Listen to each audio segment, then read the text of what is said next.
आपण पाहत आहात निपाणी न्यूज, चौफेर घडामोडी। शेतकऱ्यांना बंधारा हवा असल्यास पुन्हा बांधकाम सुरू करू। कामाला अडथळा आणणाऱ्यांनी उगीचच कांगावा करू नये।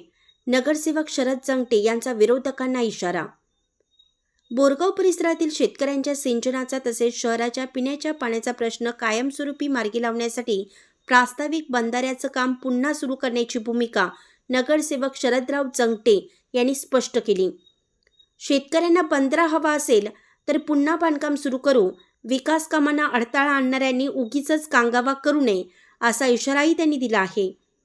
बोरगावच्या शेतकऱ्यांची पाण्याची अडचण जिल्हा मध्यवर्ती बँकेचे अध्यक्ष अण्णासाहेब चोल्ले यांच्या निदर्शनास आणून दिल्यानंतर त्यांनी या प्रश्नाचा तात्काळ पाठपुरावा केला।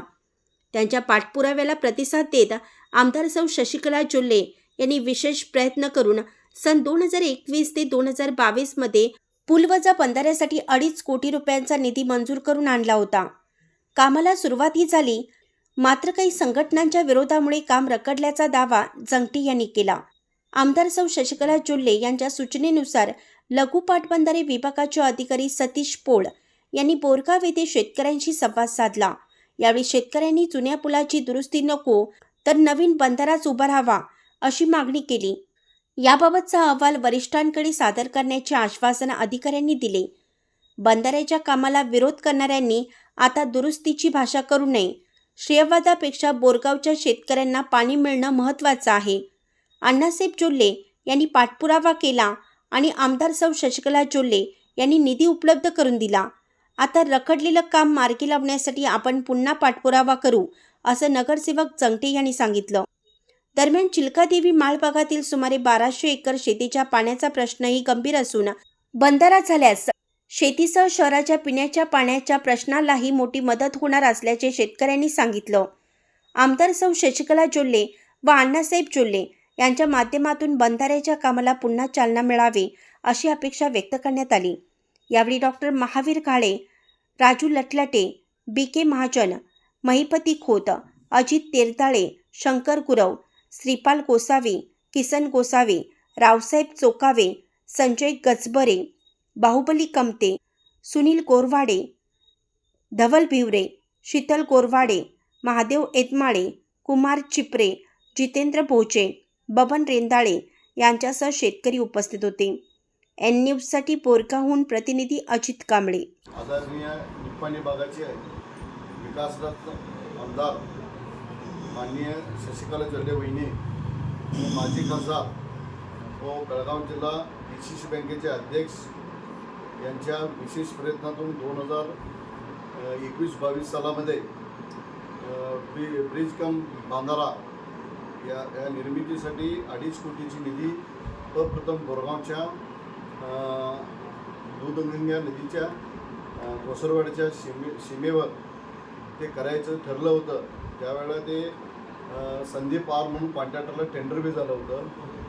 टेंडर प्रकरणावरून ते संदीपला टेंडर झाल्यानंतर ते कामकाजला सकल भाजप कार्यकर्ते आणि सर्व शेतकरी बंधूंनी मिळून त्याचं उद्घाटन बी केलं होतं आम्ही।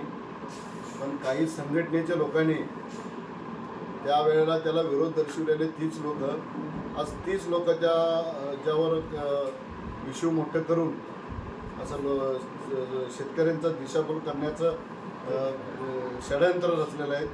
पण ह्याला बोरगावचे शेतकरी वर्ग हुशार आहेत, हे फार ह्याच्यावरती म्हणजे ह्याच्यानं त्याचा अभ्यास करत आहेत आणि शेतकरी सगळे समजून आहेत। गावात उन्हाळ्यामध्ये शेतकऱ्यांच्या 2 महिने ते 2 ते 2.5-3 महिने पाण्याच्या समस्या एवढं भासलं, गावातल्या महिला वर्गाने शेतकऱ्याच्या माता भगिनींना पाण्याचा एवढं त्रास सोसावा लागला। त्या पाण्याच्या त्राससाठी ही लोक बोलू शकत नाही। गावच्या हजारो विकास कामाचे म्हणजे हजारो अडीअडचणीची कामं आहेत। पाण्याचा असू दे, गटर स्वच्छीकरण असू दे, विकासाच्या मुद्द्यावर न बोलता शेतकऱ्यांचा दिशाभूल करण्याचं काम ह्या 4 लोकांनी करत आहेत। आणि बोरगावच्या सर्व शेतकरी बंधूंना माझं एक कळकळीची विनंती आहे की तुम्ही थोडा याच्याबद्दल अभ्यास करावा आणि येत्या काळामध्ये त्याला तसं उत्तर द्यावं असं माझं बोरगाव सर्व शेतकरी व सर्व बंधूंना म्हणजे माझं आव्हान आहे. आणि ज्वल्य दाम्पत्यांचं काम बेळगाव जिल्ह्याने देश पातळीवर त्यांचं काम नावाजण्यासारखं आहे. आणि त्यांचं काम बोरगावमध्ये ना भूतो ना भवितो असं काम त्यांनी केलेलं आहे. आणि पुढच्या काळामध्ये पण अण्णा वहिनीने सांगितलेलं आहे की सर्व शेतकऱ्यांचे जी बी मागणी असतील लवकरात लवकर ते पूर्ण करण्याचं काम आपण करूया. आणि ब्रिज कम बांधारा सर्व शेतकऱ्यांचं जर म्हणणं असेल की तर ज्या जागेवर तुझं उद्घाटन झालं आहे त्या जागेवर बांधायची त्यांची तयारी असेल तर कधीही बोरगावातली शेतकरी लोक आमच्याकडे येऊ दे. त्याचा पाठपुरवठा करून ते ब्रिज उभारल्याशिवाय आम्ही स्वस्त बसणार नाही असं आम्हाला आश्वासन दिलेलं आहे. आणि आम्ही पण बोरगावच्या आणि पंचक्रोशीमधल्या सर्व शेतकऱ्यांच्या समस्या घेऊन वहिनींच्यावर वारंवार आम्ही चर्चा करून अधिकाऱ्यांच्यावर अण्णा वहिनीने मिटिंग करून ते मार्गी लावण्याचं काम. अशाच अपडेट्ससाठी निपाणी न्यूजला सबस्क्राईब करा आणि रहा अपडेट.